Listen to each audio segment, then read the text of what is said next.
Well, hello there again, everybody. Welcome back to the EagleBite83 channel where the past never dies. It's time for another reaction video, and this time I'm reacting to the Season 2 trailer of Star Trek Picard.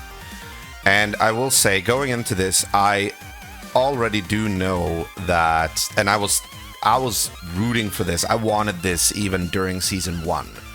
I do know that John Delancey is returning as Q, so I'm not going to be like I have not seen anything. I've just like heard, basically confirmed that he's going to be in it. Unfortunately, that was a little bit spoiled for me, but I have not seen the trailer, so it's gonna be interesting to watch and see what's what. So let's do this, guys. Here we go. Star Trek Picard Season 2 trailer. Here we go. 3, 2, 1, start. Varys? Varys? Varys? What the hell is happening here? Excellent question, Jean-Luc. Oh dear, you're a bit older than I imagined. Mon capitaine, how I've missed you. Welcome, my friend, to the very end of the road not taken. Time has been broken. We can save the future, and I will get us home together. Oh, is it gonna be time travel?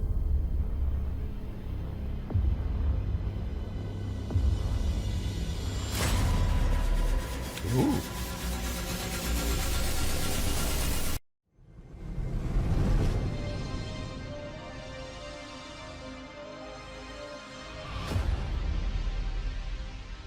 Okay. Okay. That was interesting. It was rather short. Didn't really give me that much.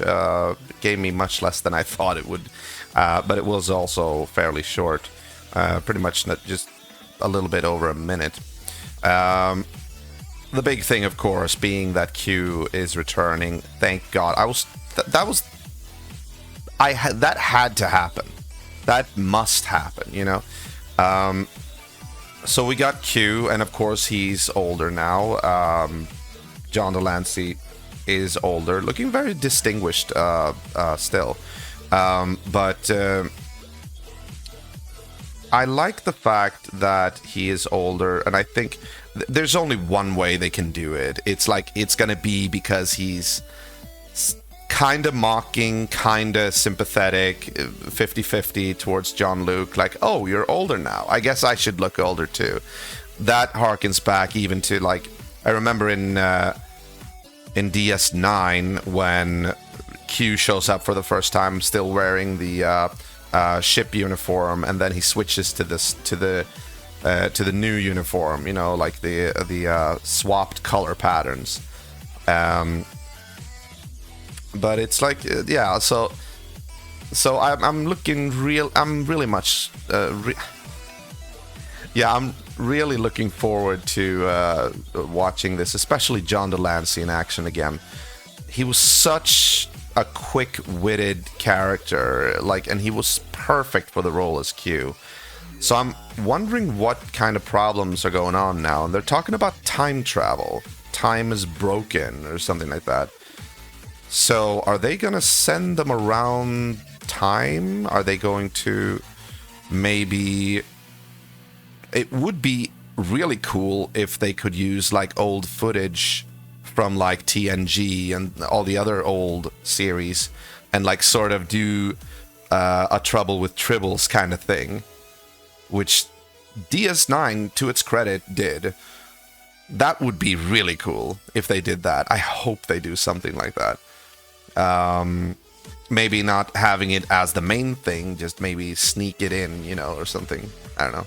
Anyway, Jerry Ryan, of course, discovering that her Borg implant is gone. So possibly an alternate timeline? Seems highly probable. Other than that, I didn't really get that much from this teaser. This feels more like a teaser than a trailer. The new characters are still there. So, I mean, pretty much like Jurassic World Dominion. Like, you have to have the new characters still there. I don't mind that, of course. They're doing a good job as it is. But like I said in the Jurassic World Dominion reaction video, nostalgia is always like going to be a very good driving force in acquiring the interest of old fans. And if you get the old fans on board, it's gonna be bigger than just your average reboot, you know. And the only way you get old fans on board, pretty much, is, except for a compelling story, is also to use original characters, bring them back. So we're gonna do things a little bit differently this time. You see, I'm looking quite different from what you just saw. Here's the thing.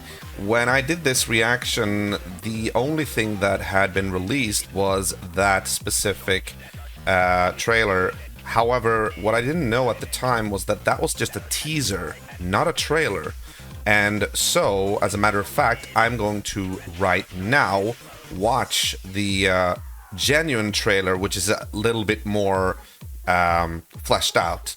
So I'm going to be reacting to that now, and after that, actually going to give you my opinions of both of these videos. All right, so we are going to watch the trailer now. I first saw you as a man who chose the stars. But after all this time, I've come to wonder, have you been seeking or running? Do you recall what I said, Jean-Luc, when last we parted ways? What, the trial is never over? The trial never ends. Q, I am way too old for your bullet. Ooh. We got big problems. Something moved us. Are we genuinely going to see, like, what you... Time and turn our world into a totalitarian nightmare. What? Do you understand what this means? Time has been broken. I will get us home together. Oh my god, he looks like a space Nazi. The only way to heal our future is to go back and repair the past. There are ways of traveling in time. Black. Oh my god. Great. Now what? Holy shit, are they gonna reawaken the Borg Queen? Welcome to the Earth of the 21st century. You're saying we can undo this? What? Let's go to work. You can pilot a starship, but you can't drive. Oh no. To work on your communication. See, there you go. Now you're in sync. We have 3 days before the future is changed irrevocably.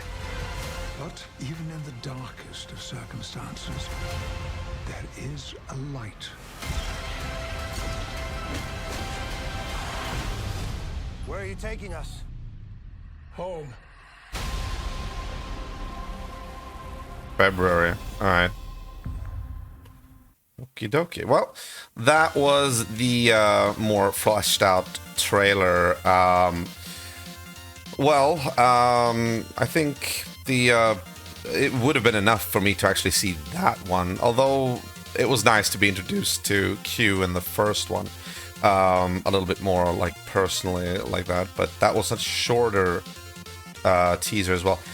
But okay, so this one revealed a little bit more.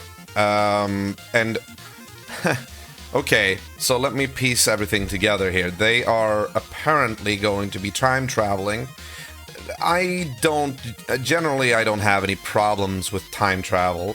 It's actually one of the more interesting concepts in sci-fi, to me, at least, in my opinion. And it can make for some really clever stuff that will happen.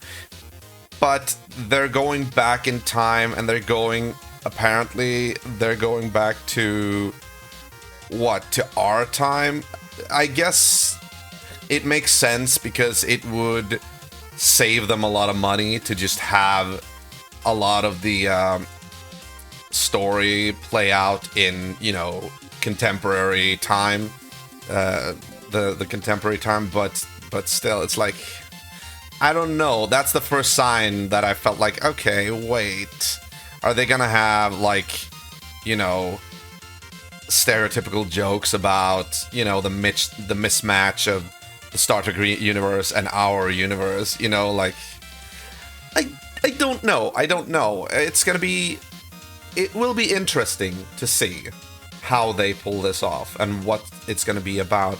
It looked as if Q is going to be doing something so that we're going to see, like, the worst of humanity.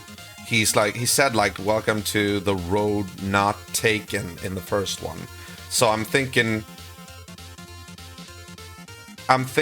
like, he's gonna make it so that humanity really, like, realizes, in a clever way, this could actually tie up, just as the data connection was you know, tied up effectively, or like the loose end was tied up effectively in the first season.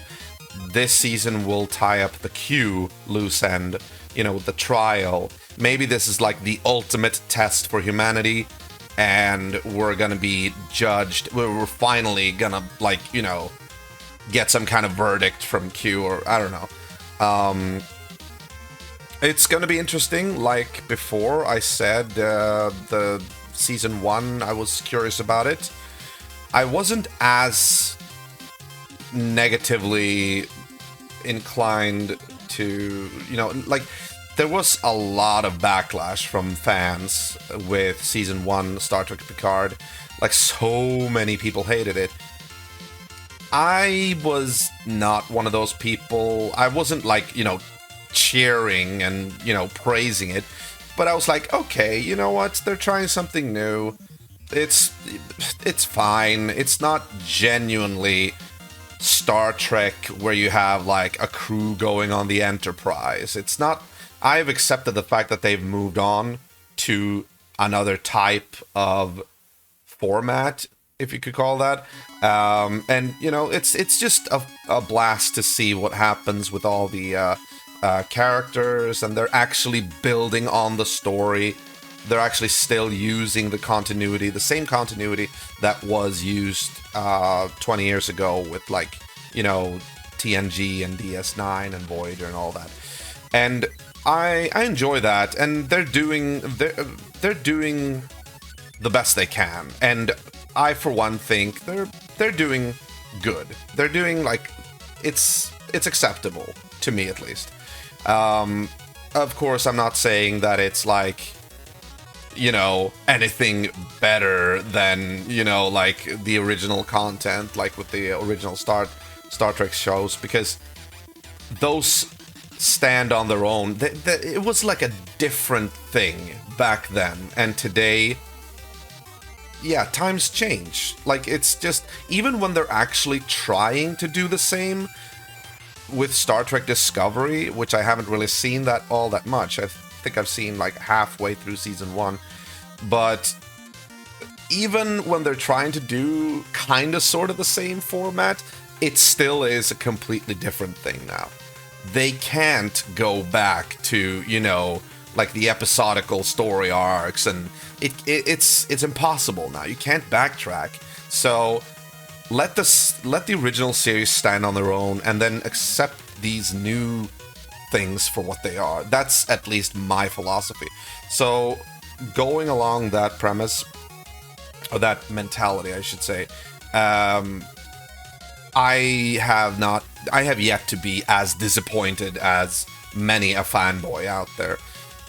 So I'm, again, looking forward to season 2 of Star Trek Picard, especially with Q. I'm really, that's one area where I hope they don't fuck it up. You know, with Q. Q needs to be every bit as impish and, you know, tricksterish, and you know, and insulting, and doing it with a smile, a little bit, you know, not like the devil you know thing. I'm hoping that they're really gonna do Q justice, and bringing back John Delancey is just a joy to see. I'm really excited for that, so I'm hoping that's gonna be something cool. All right, yeah, that is it. That is it for this reaction. I'm really looking forward to it. The next reaction video I'm gonna do, I've already recorded, so I'm gonna go back to having like the darker shirt and everything. I did them all in one sitting basically, but it's just I need to edit them a little bit and get them out there. Take care, guys. Thank you for watching, and I'll see you soon again. Bye bye.